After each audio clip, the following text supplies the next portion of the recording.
Subscribe now and press the bell icon. Never miss an update. नमस्कार सभी साथियों को स्वागत करता हूं सबका इस YouTube चैनल पर जिसका नाम है स्टडी विद पीएन लोधा। साथियों आज हम हिंदी का पेपर नंबर 9 हल करेंगे। देखो पूरे ही 30 क्वेश्चन यहां पर आपको देखने को मिलने वाले हैं। दोनों लेवल के लिए है। आरपीएससी की जो रचना प्रबोध की जो बुक है और जो नवीन हिंदी व्याकरण की बुक है यहाँ से आपके लिए ये पेपर बनाया गया है। तो चलिए शुरू करते हैं। दोनों लेवल के लिए बहुत ही शानदार 30। तो साथियों पहला क्वेश्चन देखेंगे। आपके प्रश्न संख्या 1 है, देखिएगा। उड़ती चिड़िया पहचानना मुहावरे का अर्थ है। इशारा करने पर भी न समझना, अनावश्यक विपत्ति मोल लेना, किसी अन्य के इशारे पर चलना और थोड़े इशारे में ही सब कुछ समझ जाना। तो बताइए इनमें से उड़ती चिड़िया पहचानना जो मुहावरा है इसका सही अर्थ क्या होगा साथियों? कौन सा विकल्प आपका प्रश्न संख्या 1 में सही है? तो राइट आंसर इसका देख लेते हैं। आपके प्रश्न संख्या 1 में उड़ती चिड़िया पहचानना मुहावरे का सही अर्थ होता है थोड़े इशारे में ही सब कुछ समझ लेना। चौथा विकल्प आपका सही है साथियों प्रश्न संख्या 1 में। नेक्स्ट आगे बढ़ेंगे प्रश्न संख्या 2 पर। देखो उड़ती चिड़िया पहचानना मतलब यहाँ पर बहुत ही एक तरह से अनुभवी हो जाना या फिर कम इशारों में ही काम चला लेना, ये चीज़ें होती है साथियों। तो नेक्स्ट प्रश्न नंबर 2 पे आते हैं। आपके दूसरा क्वेश्चन देखो प्रश्न संख्या 2 आपके है। देखो और रचो विधि के जनक हैं सीताराम चतुर्वेदी, श्रीधर व्यास, डॉक्टर वेस्ट और इनमें से कोई नहीं। तो बताइए प्रश्न संख्या 2 में एक विधि आती है देखो और रचो विधि, जो कि रचना शिक्षण की विधियों के अंतर्गत आती है साथियों। और ये जो रचना शिक्षण की विधि है देखो और रचो विधि, इसके जनक है सीताराम चतुर्वेदी। कौन है? सीताराम चतुर्वेदी है इसके जनक। इनके द्वारा ही देखो और रचो विधि का निर्माण किया गया था। तो फिर प्रथम विकल्प आपके सही है प्रश्न संख्या 2 में। नेक्स्ट आगे बढ़ेंगे मित्रों प्रश्न संख्या 3 पर। तो चलिए तीसरा क्वेश्चन देखेंगे। इसके पहले भी मैंने जो साइकोलॉजी का गोल्डन टेस्ट नंबर 10 है उसको अपलोड कर दिया है। अगर नहीं देखा है तो एक बार ज़रूर देखें। बहुत ही शानदार प्रश्न जो पूरे ही 30 क्वेश्चन हैं वो देखने को आपको उसमें मिलने वाले हैं। तो देखो तीसरा क्वेश्चन है निम्नलिखित में से अशुद्ध शब्द है निधि, निमित्त, अतिथि और पुनर्जन्म। तो साथियों ये जो 4 शब्द आपके सामने दिए हुए हैं इनमें से एक शब्द अशुद्ध है। तो उस अशुद्ध शब्द का आपको चयन करना है। देखो राइट आंसर देख लेते हैं। आपके सही आंसर है निमित्त। निमित्त शब्द एक अशुद्ध है। इसका शुद्ध रूप होता है निमित्त। क्या होता है साथियों? शुद्ध रूप निमित्त होता है। निमित्त एक अशुद्ध शब्द है। बाकी निधि शुद्ध है, अतिथि शुद्ध है और पुनर्जन्म ये तीनों तो शुद्ध है। और आपका जो दूसरा विकल्प है ये अशुद्ध है। अतः आपका विकल्प नंबर 2 ही सही आंसर है प्रश्न संख्या 3 में। तो चलिए अब हम प्रश्न नंबर 4 की ओर बढ़ते हैं। आपके प्रश्न संख्या 4 है शिक्षण में ब्लूप्रिंट है। शिक्षण की आधारशिला, विद्यालय की आधारशिला, छात्रों की आधारशिला और प्रश्न पत्र निर्माण की आधारशिला, इनमें से ब्लूप्रिंट को शिक्षण में क्या माना जाता है? तो मित्रों प्रश्न संख्या 4 में राइट आंसर आपके आता है शिक्षण में ब्लूप्रिंट प्रश्न पत्र निर्माण की आधारशिला होता है। क्योंकि ये ब्लूप्रिंट के माध्यम से ही प्रश्न पत्र का निर्माण किया जाता है। प्रश्न पत्र निर्माण करने से पहले क्या बनाया जाता है? ब्लूप्रिंट, कि भाई हमें इस प्रकार से प्रश्न पत्र निर्माण करना है, इन इन उद्देश्यों को सम्मिलित करना है, इन इन प्रश्नों को सम्मिलित करना है, किस प्रश्न के कितने अंक होंगे, इत्यादि इत्यादि सभी चीज़ें ब्लूप्रिंट के माध्यम से निर्धारित की जाती है। विकल्प नंबर आपका 4 सही है साथियों प्रश्न संख्या 4 में। नेक्स्ट अब हम प्रश्न नंबर 5 को देखेंगे। तो चलिए 5वां प्रश्न साथियों 5वां क्वेश्चन है जहां प्रश्न पूछा जाता है उसे छोड़कर हर प्रकार के वाक्यों के अंत में किस चिन्ह का प्रयोग होता है? पूर्ण विराम चिन्ह का, अर्ध विराम चिन्ह का, अल्प विराम चिन्ह का और प्रश्न सूचक चिन्ह का। देखो कोई सा भी वाक्य हो अगर प्रश्न पूछ रहे हैं तो वहाँ तो प्रश्नवाचक चिन्ह लगाया जाएगा। जैसे यहाँ पर किस चिन्ह का प्रयोग होता है, ये प्रश्न पूछ रहे हैं तो बाद में कौन सा चिन्ह लगाया? ये प्रश्नवाचक चिन्ह। लेकिन अगर जो प्रश्न नहीं पूछा जा रहा है और दूसरा कोई वाक्य है तो जब वो वाक्य पूरा होता है तो फिर वहाँ पर कौन से विराम चिन्ह का प्रयोग किया जाता है? पूर्ण विराम चिन्ह का प्रयोग किया जाता है साथियों।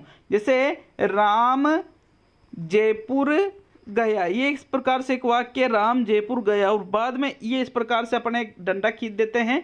तो ये जो संकेत है, ये जो चिन्ह है, इसको ही पूर्ण विराम चिन्ह कहते हैं, जो कि प्रत्येक वाक्य के अंत में लगता है। बस प्रश्न नहीं पूछना चाहिए उस वाक्य में, ठीक है। नेक्स्ट देखेंगे अब हम प्रश्न नंबर 6 को। तो चलिए छठे क्वेश्चन की तरफ देखिएगा। प्रश्न नंबर 6 को ये देखिएगा, यहाँ रिक्त स्थान है के अतिरिक्त निम्नलिखित पाठ्यक्रम सहगामी क्रियाकलाप भाषा सीखने में सहायक हो सकते हैं। परिचर्चा, पाठ को याद करना, गीत और घटना वर्णन। तो इनमें से एक ऐसा विकल्प है जिसके अतिरिक्त बाकी के जो 3 विकल्प है वो भाषा सीखने में सहायक हो सकते हैं, और वो सहगामी क्रियाकलाप भी होना चाहिए। पाठ्यक्रम सहगामी क्रियाकलाप भी वो होना चाहिए। तो साथियों देखो, घटना वर्णन जब हम करते हैं तो ये भाषा सीखने में सहायक होता है और पाठ्य सहगामी क्रियाकलाप भी है। परिचर्चा भी पाठ्य सहगामी क्रियाकलापों में आता है और ये भी भाषा सीखने में सहायक होता है। पाठ को याद करना या गीत, तो राइट आंसर है विकल्प नंबर 2, क्योंकि पाठ को याद करना पाठ्य सहगामी क्रियाकलाप में नहीं आता है साथियों, इसलिए सेकंड विकल्प सही है। कई बार हम बच्चों से गीत बुलाते हैं कि भाई एक गीत गाइए, या फिर कुछ गीत से संबंधित चीज़ें होती है, तो वो भी पाठ्य सहगामी क्रियाकलाप में आ जाती है और वो भी भाषा सीखने में सहायक है। लेकिन जब बच्चा पाठ को याद करता है तो फिर वो पाठ्य सहगामी नहीं है, वो तो साथियों फिर शिक्षण के अंतर्गत जो पाठ पढ़ाया जा रहा है उसी में आती है वो चीज़, इसलिए आपके सेकंड विकल्प ही प्रश्न 6 में सही रहेगा। तो चलिए आगे बढ़ेंगे प्रश्न संख्या 7 पर। 7वां क्वेश्चन, इनमें से असुमेलित है आस्तिक का नास्तिक, आरंभ, अंत, श्लाघा, प्रशंसा, चेतन और जड़। तो साथियों ये सारे ही विलोम हैं एक दूसरे के, लेकिन 3 विलोम तो यहाँ बिल्कुल सही है और एक विलोम क्या है, गलत है। तो उस एक विलोम का चयन कीजिए, क्योंकि असुमेलित की बात पूछी जा रही है। तो देखो, आस्तिक का विलोम नास्तिक ही होता है, आरंभ का विलोम अंत ही होता है, चेतन का विलोम जड़ ही होता है, लेकिन श्लाघा का प्रशंसा नहीं होता है। श्लाघा और प्रशंसा तो एक ही चीज़ है, अलग अलग नहीं है। श्लाघा का क्या होता है साथियों, निंदा होता है। विकल्प नंबर आपका 3 सही रहेगा। प्रश्न संख्या 7 में कौन सा विकल्प रहेगा, थर्ड विकल्प। तो चलिए आगे बढ़ेंगे अब हम प्रश्न संख्या 8 पर। 8वां क्वेश्चन देख लेते हैं। आपके प्रश्न संख्या 8 है, इनमें से कौन सा ग्रहणात्मक कौशल का अंतिम रूप है? सुनना, बोलना, पढ़ना, लिखना। तो ये 4 कौशल है, इनमें से बताइए आपका सही आंसर कौन सा है। देखो, इस क्वेश्चन की अगर हम बात करें तो राइट आंसर एक बार सोच लीजिए, फिर इसका सही आंसर देखेंगे। आपके राइट आंसर है पढ़ना। अब आप कहोगे कि सर पढ़ना कैसे, तो ग्रहणात्मक कौशल कितने होते हैं, 2 होते हैं, एक तो सुनना और एक पढ़ना। सुनकर और पढ़कर 2 तरह से साथियों हम विचारों को ग्रहण करते हैं। ग्रहणात्मक मतलब विचारों को ग्रहण करने वाला। तो यहाँ पर सुनकर और पढ़कर, तो सुनना तो प्रथम रूप है और पढ़ना दूसरा और अंतिम रूप है ग्रहणात्मक कौशल का, जबकि अभिव्यक्त्यात्मक कौशल का प्रथम रूप बोलना है और अंतिम रूप लिखना होता है। तो इस प्रकार आपके 8वें क्वेश्चन में थर्ड विकल्प सही रहेगा साथियों। तो नेक्स्ट आगे बढ़ेंगे अब हम प्रश्न संख्या 9 पर। 9वां क्वेश्चन देखेंगे। आपके प्रश्न संख्या 9 है, इनमें से किस विकल्प में सर्वनाम संबंधी अशुद्धि है? राम ने मुझे गाली निकाली, वह लोग इधर आएंगे, तुम सब छत में खेलो, अभी 5 बजा है। तो साथियों सर्वनाम संबंधी अशुद्धि आपको किस वाक्य में लग रही है? प्रश्न संख्या 9 में राइट आंसर दीजिएगा। तो देखो, राइट आंसर है वह लोग इधर आएंगे। इस वाक्य में सर्वनाम संबंधी अशुद्धि है, वह लोग नहीं, वह लोग, ये बहुवचन है साथियों। तो यहाँ पर वह की जगह सर्वनाम क्या होना चाहिए, वे लोग इधर आएंगे, यहाँ पर ऐसा होना चाहिए। दूसरा विकल्प आपके 9वें क्वेश्चन में सही है। तुम सब छत में खेलो, छत पर खेलो होना चाहिए, तो ये कारक संबंधी अशुद्धि है। फिर अभी 5 बजा है की जगह 5 बजे है होना चाहिए, तो इसमें वचन संबंधी अशुद्धि है। राम ने मुझे गाली निकाली, तो साथियों राम ने मुझे गाली निकाली नहीं गाली दी, ये क्रिया संबंधी अशुद्धि है। इस प्रकार से अशुद्धियाँ होती है। आपके पिछली बार भी इससे संबंधित प्रश्न एक आया था। तो नेक्स्ट प्रश्न संख्या 10 को देखेंगे। यहाँ सेकंड विकल्प सही है। आपके 10वां क्वेश्चन मित्रों, किस विधि में बालक आंख, हाथ और कान तीनों का प्रयोग करता है? मॉन्टेसरी विधि, पेस्टोलॉजी विधि, जेकार्ट विधि और इनमें से कोई नहीं। तो देखो ये जो 3 विधियां हैं, मॉन्टेसरी, पेस्टोलॉजी और जेकार्ट विधि, तीनों ही लेखन शिक्षण की विधियां मानी जाती है। और यहाँ पर एक नाम आता है मॉन्टेसरी विधि। ये आपका राइट आंसर है साथियों, क्योंकि मॉन्टेसरी ने जो बालक की जो क्रिया संबंधित चीज़ें होती है, मतलब उसकी ज्ञानेंद्रियों से संबंधित इन्होंने जोर दिया है कि बालक को ज्ञानेंद्रियों के माध्यम से सिखाया जाए। तो जो आँख है, हाथ है, कान है, ये तीनों ही क्या है? ज्ञानेंद्रियाँ हैं साथियों। तो इन्होंने अधिक से अधिक ज्ञानार्जन में ज्ञानेंद्रियों के प्रयोग पर बल दिया है। अतः यहाँ पर मॉन्टेसरी विधि ही आपका सही आंसर है प्रश्न संख्या 10 में। प्रथम विकल्प है साथियों राइट आंसर। नेक्स्ट आगे बढ़ेंगे प्रश्न नंबर 11 की ओर। तो चलिए 11वें क्वेश्चन को देखेंगे। आपके प्रश्न संख्या 11, जिससे आपको काम था वह व्यक्ति चला गया, यह वाक्य है। क्रिया विशेषण उपवाक्य है, विशेषण उपवाक्य है, संज्ञा उपवाक्य है और इनमें से सभी। तो मित्रों यहाँ पर ये जो 3 विकल्प दिए हैं, इनमें से एक रहेगा आपका आंसर। तो 4 विकल्प तो 4 है, लेकिन सभी एक ही वाक्य सभी थोड़ी रहेगा। तो देखो ये जो वाक्य है ये एक विशेषण उपवाक्य के अंतर्गत आता है। मित्रों विशेषण उपवाक्य में जो, जिसे, जिसका, जिससे इत्यादि शब्दों से जो वाक्य प्रारंभ हो और वो अगर एक मिश्र वाक्य है तो बिल्कुल वो एक विशेषण उपवाक्य होता है। संज्ञा उपवाक्य में की से जुड़ा होता है। जैसे मोहन ने कहा कि पढ़ाई करो, तो यहाँ पर की से जुड़ रहा है तो वो संज्ञा उपवाक्य बन जाएगा। अतः यहाँ पर कौन सा विकल्प सही है? आपका सेकंड विकल्प 11वें क्वेश्चन में राइट है। नेक्स्ट आगे बढ़ेंगे प्रश्न संख्या 12 पर। तो 12वां क्वेश्चन साथियों, 12वां क्वेश्चन आपके आता है। देखिए यहाँ आंसर डिलीट करना थोड़ा बाय मिस्टेक रह गया है।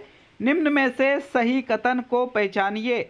मौन वाचन में देखो और कहो विधि का प्रयोग होता है। गहन अध्ययन पाठ के 5 सोपान होते हैं। व्याकरण शिक्षण की सबसे उत्तम विधि सूत्र विधि है और व्याकरण शिक्षण की सबसे उत्तम विधि आगमन विधि है। तो यहाँ पर ये जो 4 कथन कहे गए हैं, इनमें से एक कथन सही है। तो देखो मित्रों प्रश्न संख्या 12 में राइट आंसर है आपके व्याकरण शिक्षण की सबसे उत्तम विधि आगमन विधि होती है। ये कथन सही है। चौथा विकल्प सही है साथियों प्रश्न संख्या 12 में। देखो यहाँ पर मौन वाचन में ये 3 आंसर भी गलत टाइपिंग है। अगर आपने 3 देख लिया तो फिर 3 नहीं मानना है, क्योंकि राइट आंसर मैं देता हूँ साथियों मौन वाचन में तो हम बिना होठ हिलाए पढ़ाई करते हैं। तो देखो और कहो इसमें कहा नहीं जाता है। व्याकरण शिक्षण की सबसे उत्तम विधि भी सूत्र विधि को नहीं माना जाता है, क्योंकि सबसे उत्तम विधि कौन सी? आगमन। तो ये तो शुद्ध है। तीसरा गलत है, पहला गलत है और दूसरा भी गलत है साथियों। तो आगे बढ़ेंगे अब हम प्रश्न संख्या 13 की ओर। तो चलिए देखेंगे हम प्रश्न नंबर 13 को। क्या पूछा जा रहा है आपसे प्रश्न संख्या 13 में, देखते हैं। ये देखिए प्रश्न संख्या 13 को, शगुन मेरी सहेली है, यह वाक्य है। विधानवाचक, निषेधात्मक, प्रश्नवाचक और आज्ञावाचक। देखो शगुन मेरी सहेली है, क्या इसमें निषेध हो रहा है? किसी बात का नहीं हो रहा है। इसमें प्रश्न पूछा जा रहा है? नहीं पूछा जा रहा है। आज्ञा दी जा रही है? नहीं दी जा रही है। अतः ये एक विधानवाचक वाक्य का उदाहरण है। विकल्प नंबर आपका 1 सही है साथियों प्रश्न नंबर 13 में। नेक्स्ट अब हम आगे बढ़ते हैं प्रश्न संख्या 14 की ओर। तो चलिए 14वें क्वेश्चन की तरफ। आपके प्रश्न संख्या 14 देखते हैं। प्रश्न 14 को, पठन कौशल का उदाहरण है। छात्र अपनी अभ्यास पुस्तिका में लिख रहे हैं। अध्यापक मोहन से लिखवा रहा है। सीता किताब पढ़ रही है और छात्र गृह कार्य कर रहे हैं। तो देखो यहाँ पर पठन कौशल का उदाहरण डायरेक्टली हमें दिख रहा है कि भाई आपका जो विकल्प नंबर 3 है, सीता किताब पढ़ रही है तो पठन कौशल से संबंधित है। यहाँ भी लिखवा रहा है, यहाँ भी लिख रहे हैं और यहाँ स्पष्ट नहीं है कि भाई गृह कार्य में लिख रहे हैं कि पढ़ रहे हैं। इसलिए आपका यहाँ तीसरा विकल्प ही प्रश्न संख्या 14 में बिल्कुल सही आंसर है साथियों। तो नेक्स्ट आगे बढ़ेंगे अब हम प्रश्न संख्या 15 की ओर। तो चलिए देखेंगे प्रश्न 15 को, आपके 15वां क्वेश्चन। ये देखिए 15वें क्वेश्चन को, इनमें से किस शब्द में प्रत्यय का प्रयोग नहीं हुआ है? जादूगर, लिखाई, गर्मी और कपूत। तो देखो 3 शब्द है जिनमें प्रत्यय लगा हुआ है, लेकिन एक शब्द ऐसा है जिसमें प्रत्यय नहीं लगा हुआ है साथियों। राइट आंसर है आपके कपूत। कपूत में कोई प्रत्यय नहीं है। कपूत शब्द का निर्माण क उपसर्ग और पूत यहाँ पर मूल शब्द है, इससे मिलकर हुआ है। गर्मी में ई प्रत्यय लगा हुआ है, गर्म प्लस ई। लिखाई में आई प्रत्यय लगा हुआ है साथियों, और जादूगर में गर प्रत्यय लगा हुआ है। ठीक है, तो इसलिए आपका जो चौथा विकल्प है इसमें कोई प्रत्यय नहीं होने के कारण यही आपका सही आंसर है प्रश्न संख्या 15 में। तो चलिए अब हम आगे बढ़ेंगे प्रश्न संख्या 16 की ओर। देखते हैं आपके प्रश्न संख्या 16 को। 16वां क्वेश्चन है, रूपरेखा शिक्षण पद्धति संबंधित होती है कहानी शिक्षण से, नाटक शिक्षण से, पद्य शिक्षण से और रचना शिक्षण से। तो देखो इनमें से कौन सा सही रहेगा? रूपरेखा शिक्षण पद्धति, इसको रूपरेखा अनुकरण विधि भी कहते हैं साथियों। तो ये नाटक में यूज नहीं की जाती है, ना ही पद्य में यूज करते हैं, ना ही कहानी में यूज करते हैं, बल्कि रूपरेखा शिक्षण पद्धति को रचना शिक्षण में यूज किया जाता है, या फिर आप यूं भी कह सकते हो कि लेखन शिक्षण में इस प्रणाली का यूज करते हैं मित्रों। चौथा विकल्प आपका सही है प्रश्न संख्या 16 में। नेक्स्ट आगे बढ़ते हैं प्रश्न संख्या 17 की ओर। तो चलिए 17वें क्वेश्चन की तरफ।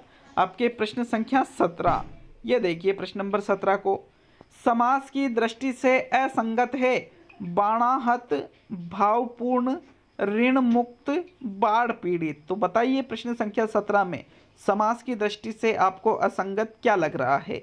देखो बाणाहत का समास विग्रह होता है बाण से आहत, भावपूर्ण का समास विग्रह होता है भाव से पूर्ण, ऋण मुक्त का समास विग्रह होता है ऋण से मुक्त, और बाढ़ पीड़ित का समास विग्रह होता है बाढ़ से पीड़ित। तो सभी में से कारक चिन्ह लगा हुआ है, लेकिन साथियों ऋण मुक्त यहाँ पर अलग है। अलग क्यों है? क्योंकि ऋण से मुक्त होना मतलब ऋण से अलग होना, तो ये अपादान का उदाहरण है साथियों। बाकी कर्ता ने कर्म को करण से, बाणाहत, भावपूर्ण, बाढ़ पीड़ित तीनों ही करण तत्पुरुष समास के उदाहरण है ऋण मुक्त को छोड़ करके। इसलिए आपके ऋण मुक्त वाला जो उदाहरण है ये समास की दृष्टि से असंगत है। तो थर्ड विकल्प 17वें क्वेश्चन में सही है। नेक्स्ट आगे बढ़ेंगे प्रश्न संख्या 18 पर। आपके 18वां क्वेश्चन देखेंगे साथियों। ये देखिए, भाषा के आधारभूत कौशल सर्वथा पृथक होते हैं, अंतः संबंधित होते हैं, क्रमबद्ध रूप से चलते हैं और हमेशा अर्जित किए जाते हैं। तो जब भी ऐसा प्रश्न आपके सामने आता है आपको सही आंसर लगाना है अंतः संबंधित होते हैं। अगर ये वाला विकल्प में नहीं है तो फिर क्रमबद्ध रूप से चलते हैं, इसको सही करना है। लेकिन अगर अंतः संबंधित होते हैं विकल्प में हो तो आपकी फर्स्ट चॉइस यही रहेगी, क्योंकि एग्जामिनर इसको ही सही मानेगा साथियों। फर्स्ट चॉइस अंतः संबंधित होते हैं, सुनना, बोलना, पढ़ना, लिखना। विकल्प नंबर आपका 2 सही है प्रश्न संख्या 18 में।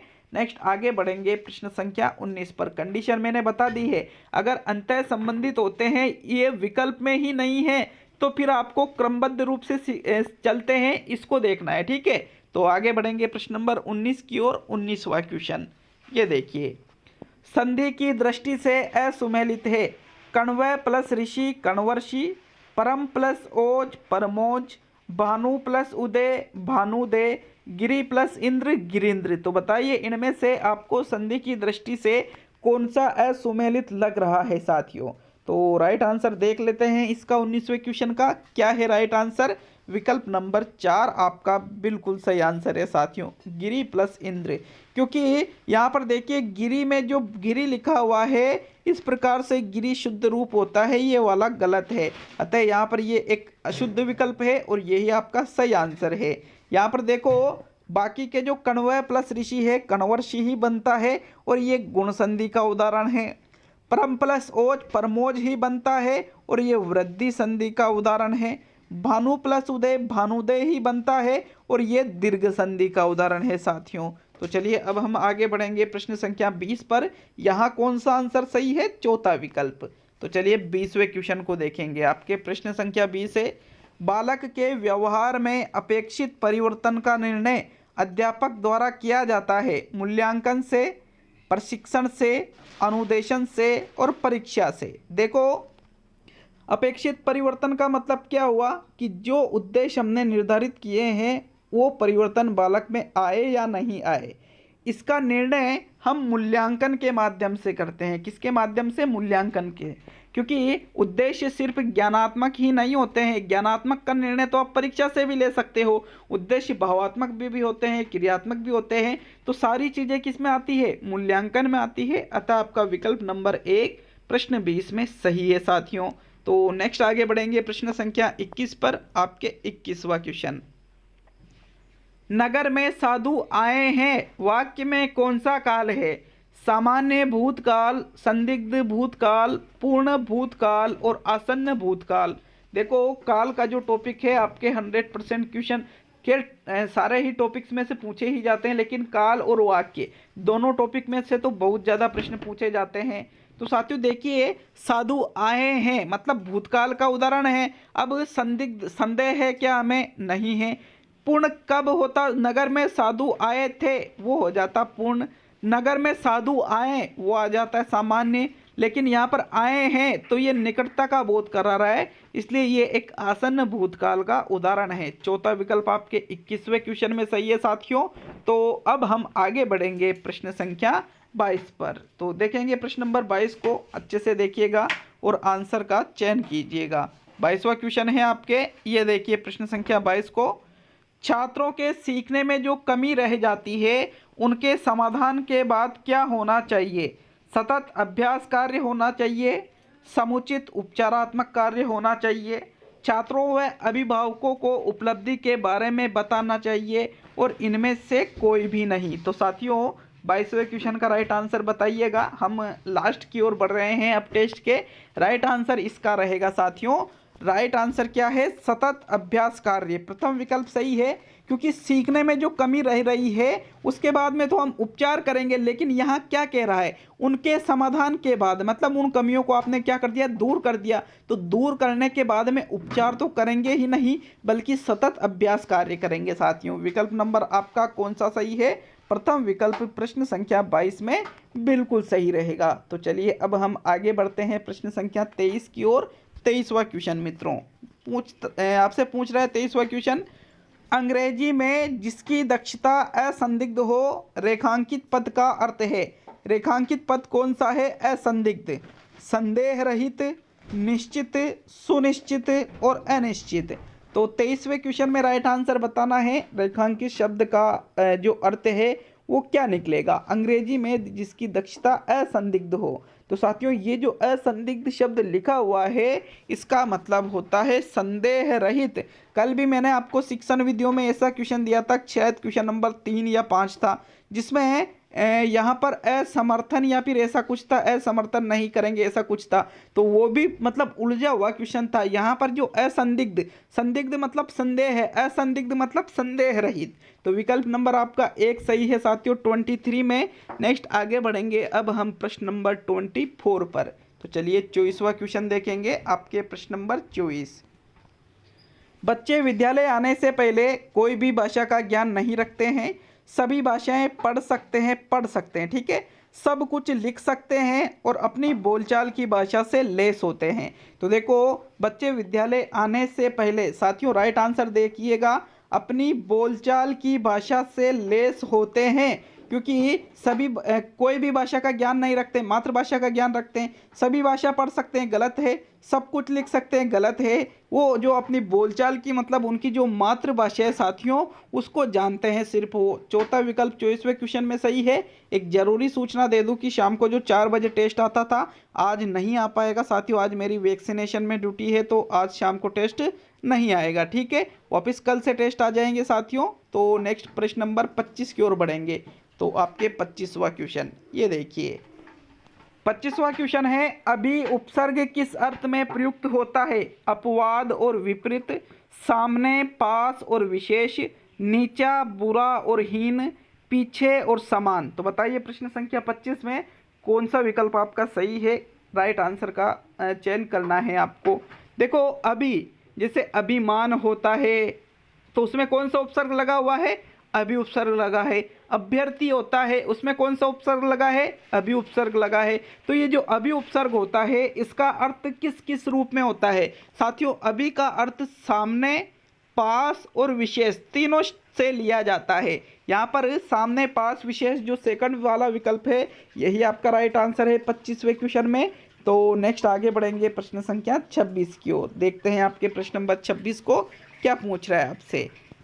26वां क्वेश्चन है, काव्य शिक्षण का उद्देश्य है भाषा में प्रयुक्त होने वाले विराम चिन्हों से परिचित कराना, व्याकरणिक नियमों की जानकारी देना, संगीत कला में निपुण बनाना, रसानुभूति व भावानुभूति कराना। तो बताइए इनमें से काव्य शिक्षण का उद्देश्य क्या होगा।